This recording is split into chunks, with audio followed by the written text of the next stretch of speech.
दोस्तों, तो कैसे हैं आप सब। उम्मीद करती हूँ बढ़िया होंगे।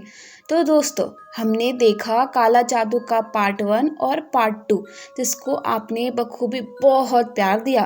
तो चलिए हम पार्ट 3 की ओर बढ़ते हैं। आमिर ने अपनी सफाई में बहुत सी बातें कही कि ये इस कमरे में बैठकर ना जाने क्या क्या कर रही थी। मैंने यहाँ काले जादू का सामान देखा है। ये सब जो अब तक होता आया है हमारे साथ, वो यही करती आई है। आमिर की बातों ने मुझे परेशान करके रख दिया। मैंने कमरे के इर्द गिर्द निगाह घुमाई तो मुझे ऐसा कुछ नजर नहीं आया जिससे कि लगे काया ने कुछ किया हो। वहीं काया उसे झूठा बताती हुई अपने आप को सच साबित करने में कामयाब हो गई और मैंने उसकी बातों पर यकीन करते हुए आमिर को जलील कर अपने घर से निकाल दिया और उससे सारे रिश्ते तोड़ दिए। उस दिन उसने रो रो कर मुझे काया की सच्चाई बताने की कोशिश की थी, मगर मैंने उसकी कही एक भी बात पर यकीन नहीं किया। मैंने अपनी सहेली पर यकीन किया, वही सहेली जो मेरी जिंदगी तबाह करने पर तुली थी। आमिर के चले जाने के बाद मैं गुमसुदा हो गई और खामोश बैठी रहती थी, मगर काया चहकती महकती रहती थी।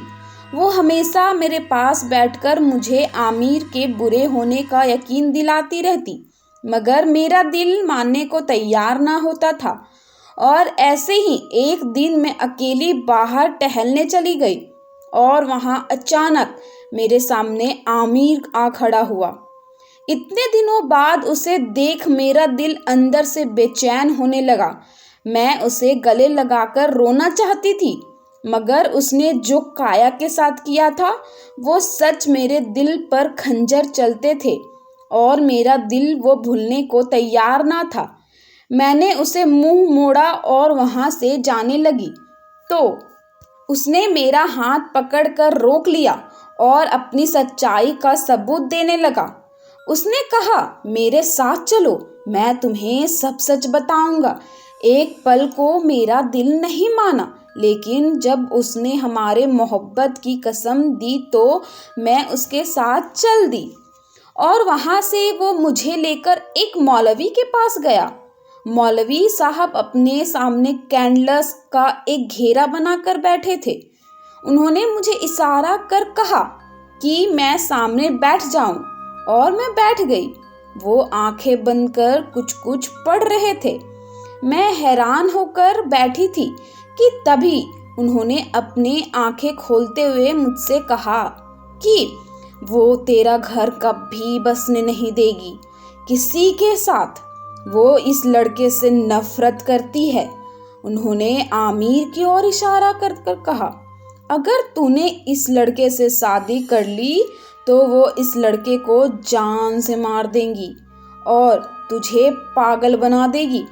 मैंने उनसे पूछा, आप किसकी बात कर रहे हो? तो उन्होंने मुझे काया का नाम बताया और कहा कि ये लड़की तेरे साथ हुए हादसे की वजह है। तेरे साथ आज तक जो भी वाकया पेश आया है वो इसी का किया धरा है। मैंने उनकी बात को नकार दिया, ये कहते हुए कि वो क्यों मेरे साथ ऐसा करेगी। वो मेरी बहन जैसी है, वो कभी मेरा बुरा नहीं कर सकती। इस पर मौलवी साहब बोले, तू भोली है, अभी तुझे कुछ नहीं पता। अगर तुझे उसकी असलियत जाननी है तो ये ले नींबू और मिर्च, रात को सोते समय इसे उसके पलंग के नीचे रख देना। सुबह ये अगर सूख गया तो समझ जाना कि वही काले जादू की डायन है। पहले तो मेरा दिल नहीं मान भी रहा था ये सब करने को, मगर आमिर का चेहरा देख मैं मान गई और घर जाकर मैंने वही किया जो मुझे मौलवी साहब ने बताया था। उसकी अगली सुबह जब मैंने काया के पलंग के नीचे से मौलवी साहब का दिया नींबू और मिर्च उठाया तो वो सच में सूख चुका था और ये देख मुझे बड़ा धक्का लगा था और मैंने खामोशी से इख्तियार कर ली और वहां से सीधा आमिर के पास पहुंची। आमिर मुझे मौलवी साहब के पास ले गए और उसके बाद हमने खामोशी से एक दूसरे के परिवार वालों को बुलाया। मौलवी साहब ने सबको समझाया कि आप लोगों को मिलकर उससे सामना करना होगा। हम सभी समझ गए। अगले दिन मैं आमिर के साथ घर पहुंची तो काया हमें साथ देखकर फिर से बौखला उठी। उसके चेहरे का रंग बिगड़ चुका था। वो मुझ पर भड़क कर बोली, तू फिर इस घटिया आदमी को यहाँ ले आ गई, ये जानते हुए कि इसने मेरे साथ क्या किया है। उसने मुझे खूब खरी खोटी सुनाई तो मैंने बड़ी शांति से उसे कहा कि ये अपने किए पर शर्मिंदा है और तुझसे माफी मांगने आया है, इसे माफ कर दे। मेरी बात सुन। वो गुस्से से दम कर बोली, ऐसा कभी नहीं होगा, मैं इसे कभी माफ नहीं करूंगी और तू इसे यहाँ से दफा कर, ये तेरे लिए अच्छा इंसान नहीं है। लेकिन मैंने कहा, नहीं, यही बेहतर इंसान है मेरे लिए और अब से ये यहीं रहेगा हमारे साथ और 2 दिन बाद हम शादी कर लेंगे। काया ये सुनकर सर झटकती हुई चली गई वहां से। हमें पता था कि वो अब कुछ न कुछ करने वाली है और उसकी तैयारी हमने कर रखी थी। रात हम सभी चौकन्ने होकर अपने अपने रूम में थे कि तभी फिर वही हुआ कि आमिर के कानों में आवाज़ें आने लगी।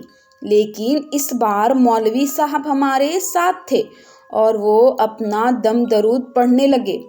काफ़ी देर हो गई। जब काया ने देखा कि आमिर उसके वश में नहीं आ रहा है तो वो झुंझलाकर पागलों जैसी हरकतें करने लगी और उठकर आमिर के कमरे में आ पहुंची जहां हम सभी पहले से मौजूद थे। वो हम सबको एक साथ खड़ा देख घबरा गई। एकाएक उसके चेहरे का रंग उड़ गया और वो मेरे सामने सीधेपन का ढोंग करने लगी तो मैंने आगे जाकर उसके मुंह पर एक तमाचा रख दिया, ये कहते हुए कि तू इतनी गिरी हुई और घटिया निकलेगी, मुझे अंदाजा नहीं था। तुमने ये सब मुझे आमिर से दूर करने के लिए करा, लेकिन क्यों? काया मेरे थप्पड़ से बौखलाती हुई बोली, क्योंकि तूने मुझसे वादा किया था कि तू सिर्फ मेरी साथ रहेगी और जो भी करेगी मुझे बताकर करेगी, मेरी मर्जी से। लेकिन तू इस इंसान के प्यार में पड़ गई, तूने मुझे छोड़ दिया। मुझे ये इंसान बिल्कुल पसंद नहीं था। ये जानते हुए तूने इससे शादी करने का फैसला कर लिया। ये बात मुझसे बर्दाश्त नहीं हुई और मैंने सोच लिया था कि मैं तेरी शादी इससे नहीं होने दूंगी, फिर चाहे मुझे इसकी जान ही ना क्यों लेनी पड़े। मैं उसकी इन बातों को सुन सकते में आ गई थी। मुझे यकीन नहीं आ रहा था कि मेरी जान से प्यारी सहेली मेरी जान की दुश्मन बन जाएगी।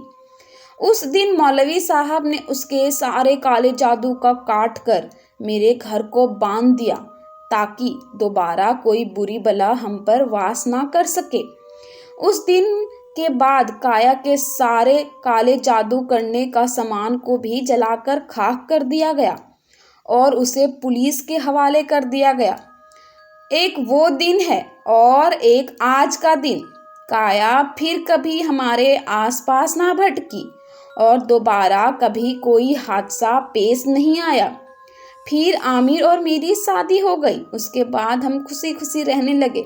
तो दोस्तों, काले जादू का सारा भाग पूरा होता है। तो आपको ये कहानी कैसी लगी हमें कमेंट करके ज़रूर बताएं और जल्दी से इस चैनल को सब्सक्राइब कर ले।